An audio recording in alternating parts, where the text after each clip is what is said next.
Well, greetings. How are we going? So this is Ross Thatcher, of course, straightening out his facial hairs. And it's getting late. It's after 11 p.m. at the moment, and I've just finally finished writing my introduction. Yeah, that's just like page 1, 2, 3,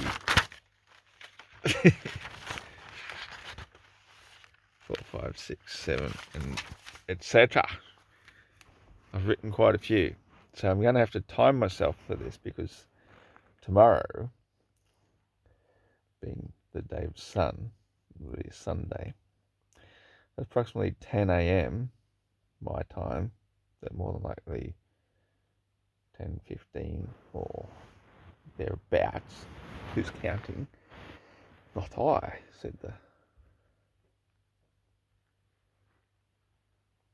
whatever. I think I'm going to need another beer before I start this. This one's nearly empty already, and this is like my third one. Gosh. Anyway, what I need to do is just read this as a prelude, because even I struggle to read my own handwriting. I know, right? Unbelievable.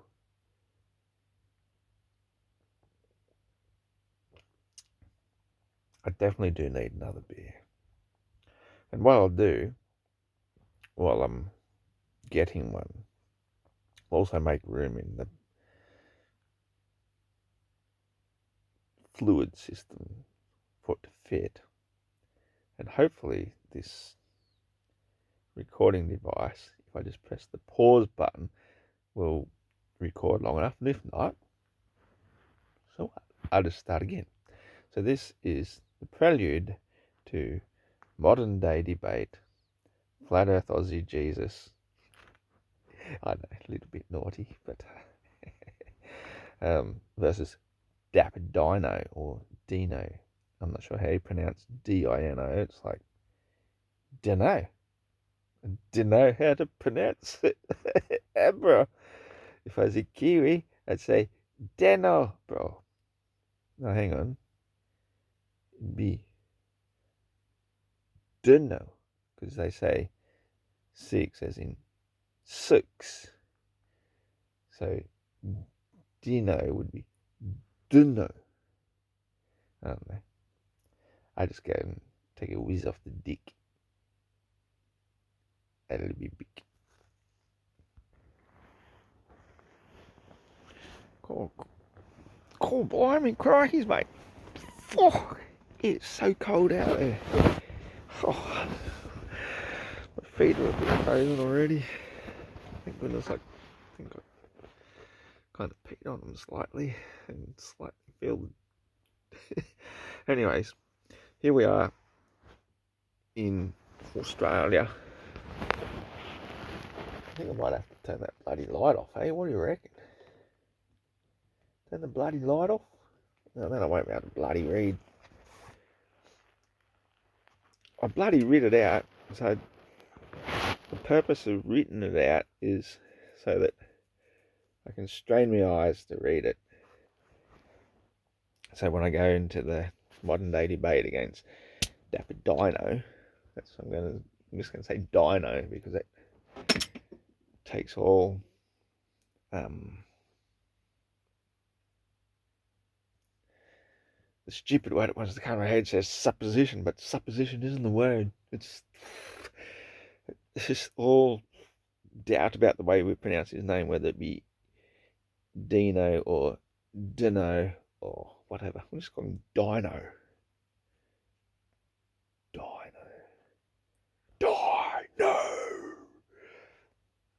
Where did that come from? Anyway, I guess I had been channeling the gods for the better part of the afternoon, so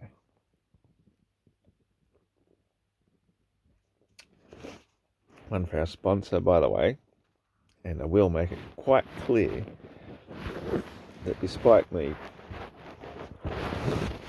erroneously Why can't this bloody camera get a good grip on itself? It's the same old story every time, isn't it? You just have to hold it with one hand while you do the business with the other. Just like to say that Coopers are not officially associated with me in any way, shape, or form. So I hereby alleviate them of any obligation they feel to give me a lifetime supply of Cooper's sparkling ale.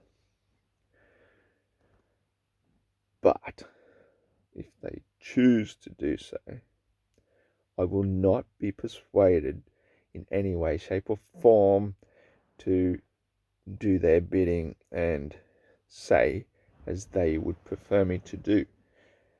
I simply use the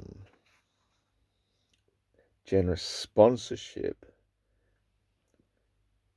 of their brilliance towards using the gifts the gods have given us to render sweet, sweet waters and hops and sugar and yeast into the finest beer upon the planar earth.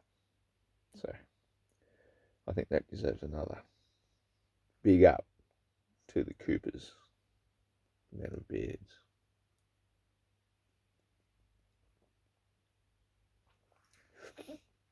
And without any further ado, or is that even a word? I told you it's late, okay? And I have been channeling the gods all afternoon. And here's another one. This one came all the way from Italy, from St. Francis of Assisi land. But instead of this one being that false, I dare not even mention the word, because I can't think of it. But if I could, I would. Anyway, that one dressed as a robe monk bottle that calls itself Friend Charlie. We said it. Here you go.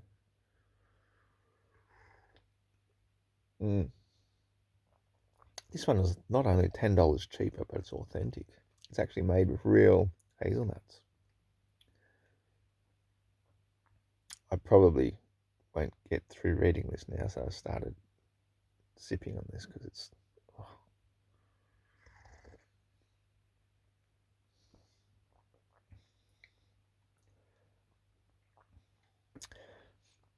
It's like salted caramel with a dash of, not chili, but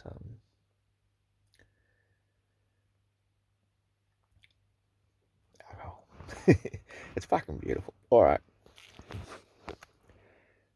8 minutes and 22 seconds already. God dang. I'm going to try and read this in 10 minutes.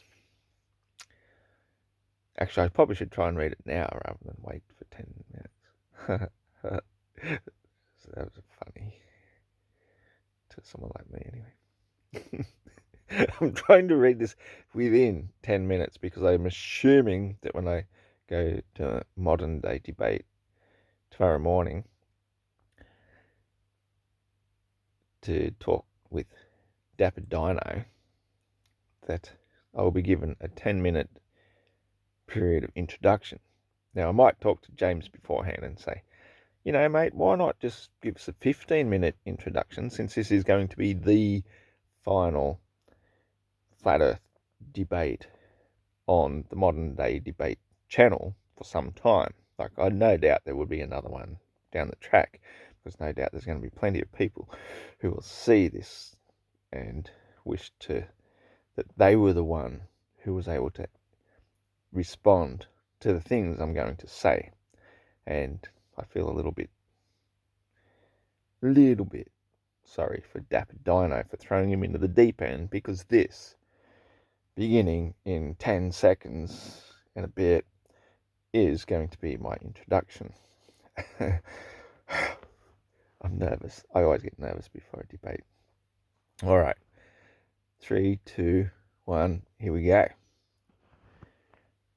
I'm going to take a different tact from the usual globe debunk.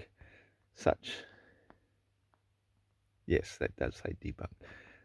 As I said, I struggle to read my own writing.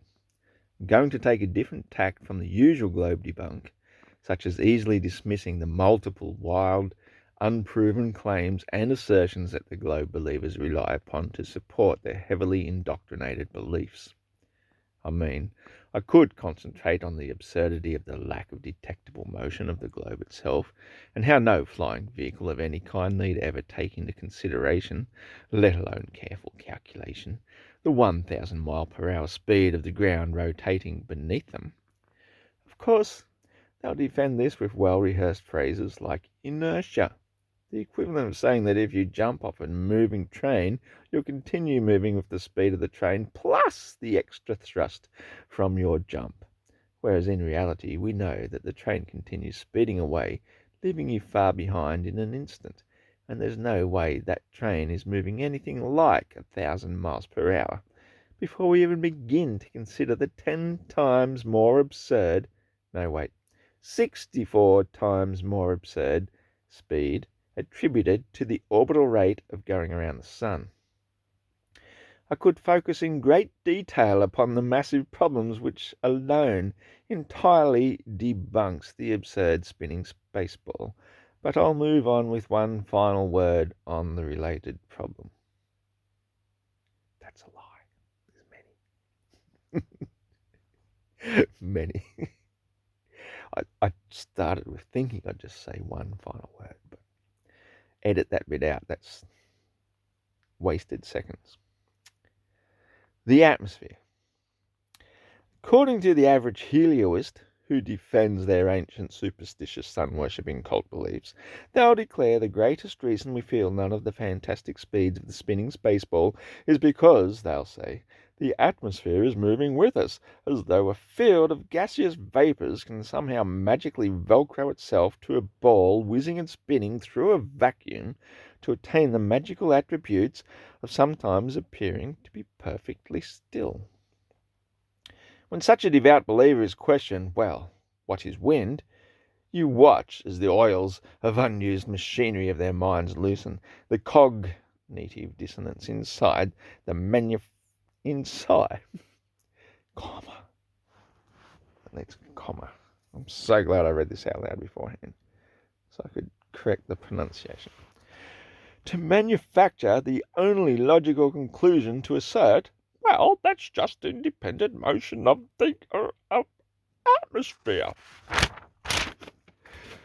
So, this magically velcroed atmosphere, dragging aeroplanes, helicopters, hot air balloons, and even clouds around with it at 1,000 miles per hour, is similarly at liberty to waft around at will, often in different directions, in the same location.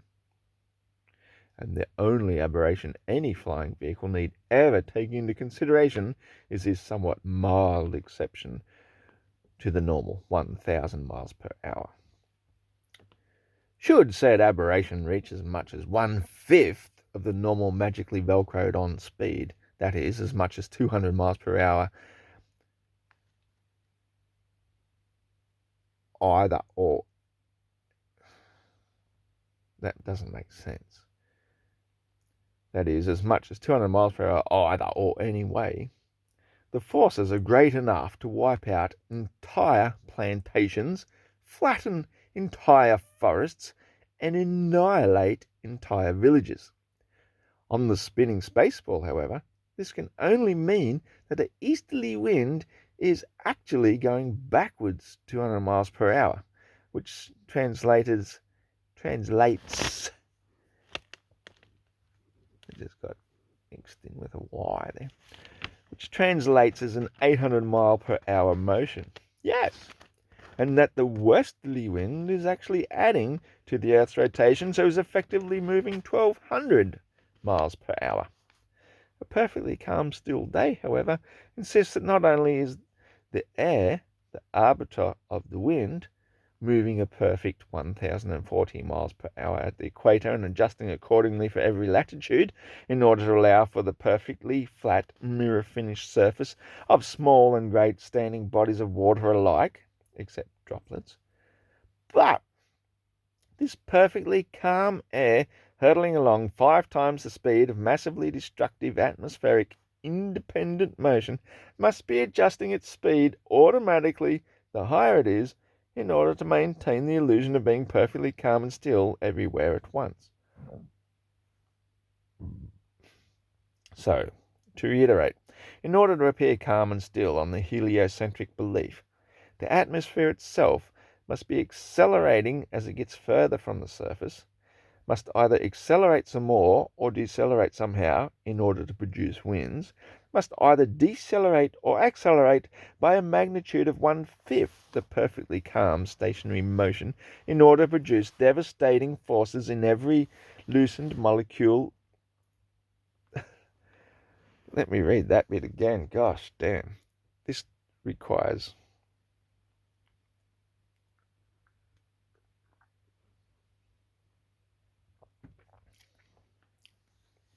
I'm going to start this again because this seems like a really rambling sentence I must have written or wrote as an entire paragraph. Oh man, do I even put it? I can't even see a single full stop in this entire thing. I'm going to have to take a deep breath and thank my sponsor, Coopers. Oh yeah. Rightio. So, to reiterate, in order to appear calm and still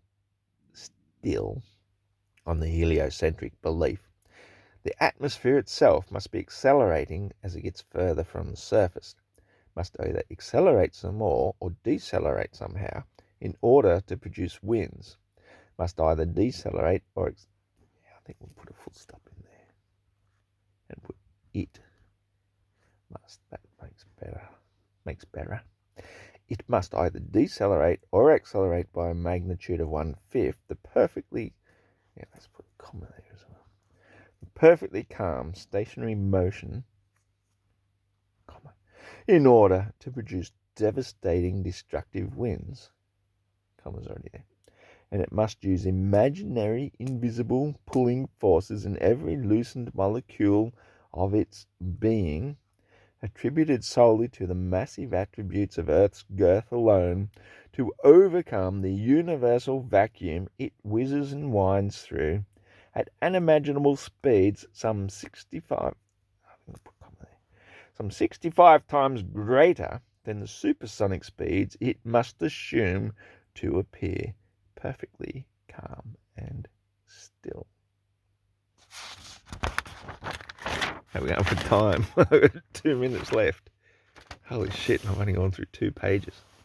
But I'm not going to put the other stuff in.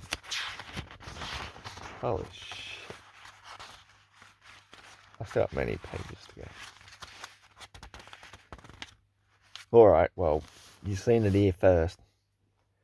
10 minutes is not enough for a debate. But we can always edit out the bits where I stopped for lubricate the throat.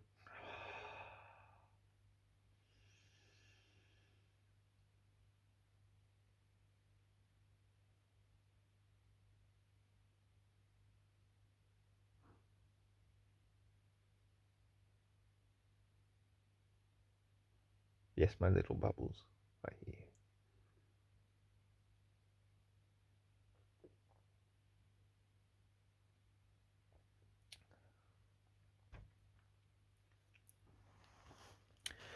So, with a simple hand-wave dismissal of such ludicrosity, without so much as a hint of a mention of the sun itself, yes, the great fiery ball, giver of light and life, jettisoning through the empty realms of space at well over 500,000 miles per hour, all whilst dragging along our very own moon at its own constant distance, whether in front, behind, or alongside our daily 1.6 million mile daily journey around this great giver of life, I now devote the rest of my time to the history behind today's most prolific interpretation of ancient superstitious sun-worshipping cult beliefs, that of heliocentrism.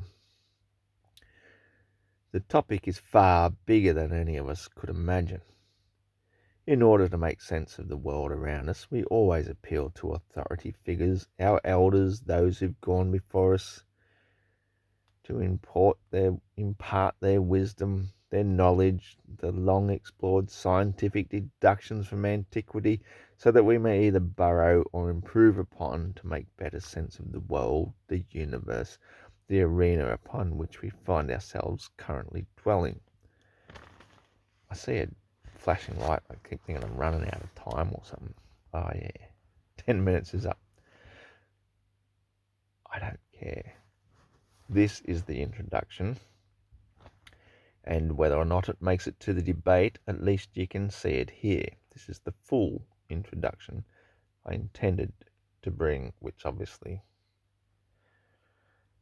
after wasting 10, 15, 20, 30 minutes before the debate begins, just like on the news, somebody finally gets to say something interesting. Say, oh, sorry, we're going to have to cut you off there because we have to go and have a look at this picture of somebody feeding ducks in the pond and a word from our sponsor and blah, blah, blah, heaps of other bullshit just when you were finally seeing something fucking interesting. So I'm going to continue and hopefully continue. In days gone by, the ancestors of the modern human were not privy to rapid travel, to flight, to telescopic lenses, to sensitive scientific measuring and detecting apparatus, digital enhancement, or detailed computer analysis.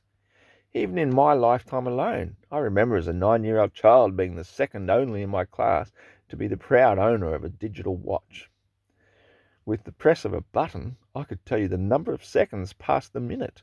With another press, the day and month of the year. Yet another button could be pressed to see all these amazing features in the dark of night. Not long after, we had digital calculators that could fit in the pocket, capable of amazing mathematical abilities at the mere press of buttons to summarize complex calculations up to as much as 9 digits. Yet still, we found a way to turn it upside down so that we could impress one another with a way to spell boobs. 707. But back in the day, they had no digital watches with night light features to know the time and date. The sky was the clock, and the sun told time with shadows cast from sticks. And if you poked your head down a well in the proximity of the equator and saw there was no shadow cast on any wall, you'd eventually come to conclude that the particular day of the solar year, that says solar, of the solar year was the equinox, or day of equal length, day and night. Equinox, equal. You get it. With careful observation, you'd also notice the precession of the stars, which made such familiar patterns in the sky that the imagination could begin to personify some of these patterns into various constellations. They moved in repeating patterns year after year, that the 12 months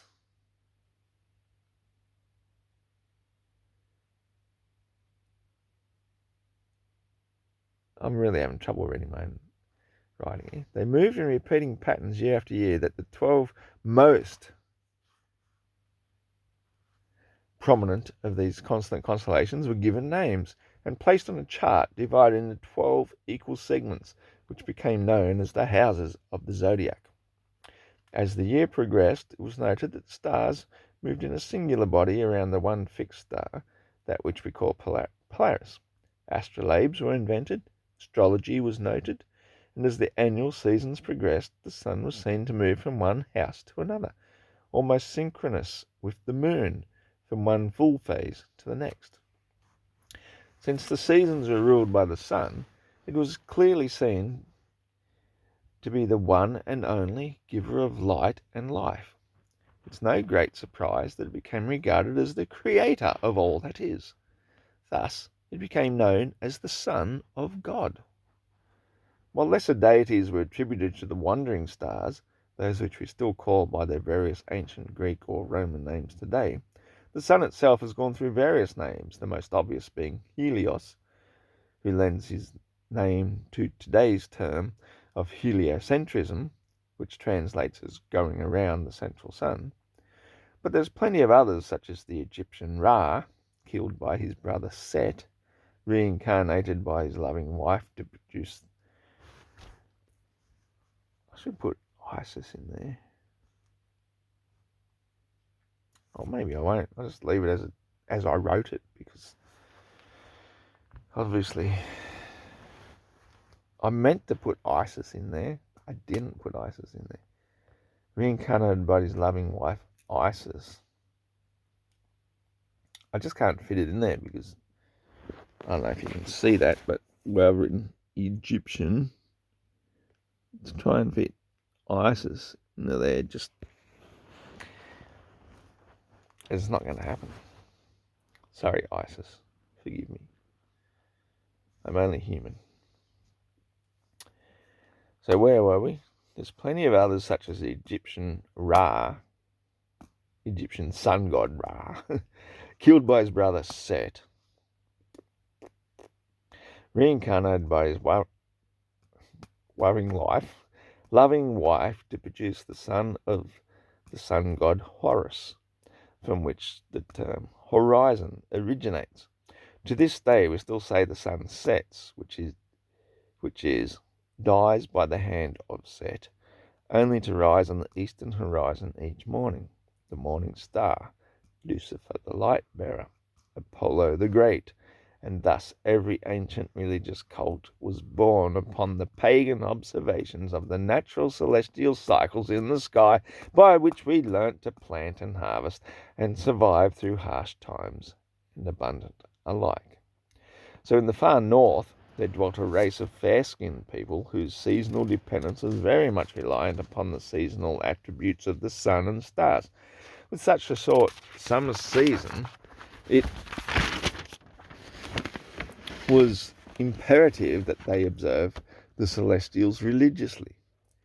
They duly noted the cycles of the 12 faithful apostles devoted to the Father, the Son of God. When finally the sun got so low towards the horizon in the darkest of winter, with little tidings to bear, the long-bearded elders would gather the last remaining fungi they could find, which, as it turns out, was the fly agaric mushroom, cloaked in the traditional red and white Santa Claus colours.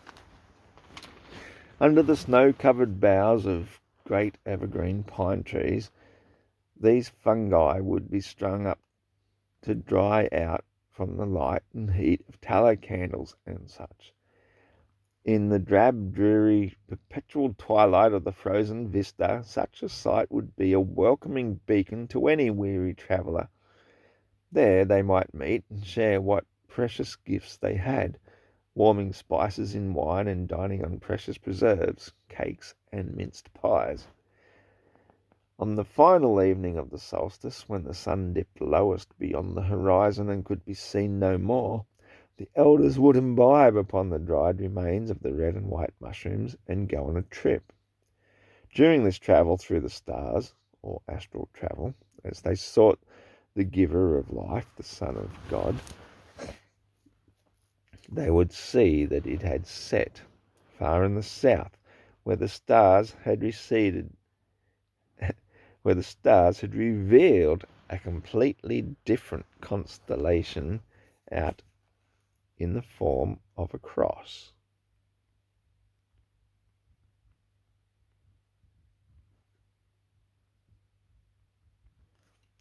The brilliant sun rays formed a halo around their once one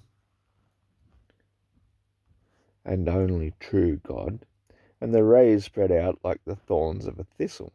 Thus the Son of God had died on the cross wearing his crown of thorns, had descended into the underworld for 3 days and nights, but on the third day it rose again in accordance with the Scriptures.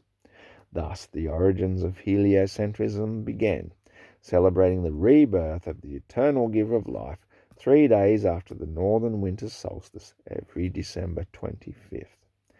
The tradition still holds to decorate the pine tree with pretty lights and hanging baubles to exchange gifts and drink spiced wine, and to remember the long-bearded travellers through the stars who bring the hope and joy of future good tidings and prosperity to come in the spring of the new season after the festival of Ishtar, goddess of fertility and new life, the time to plant new seed. So in summary, we see the origins of virtually every ancient superstitious sun-worshipping cult from indigenous people totally reliant upon the seasons and the blessings of the weather gods for their literal survival. Just as all ancient astral travellers of the stars, so did navigators of the seas rely upon the fixed star atop the tree to find their way home.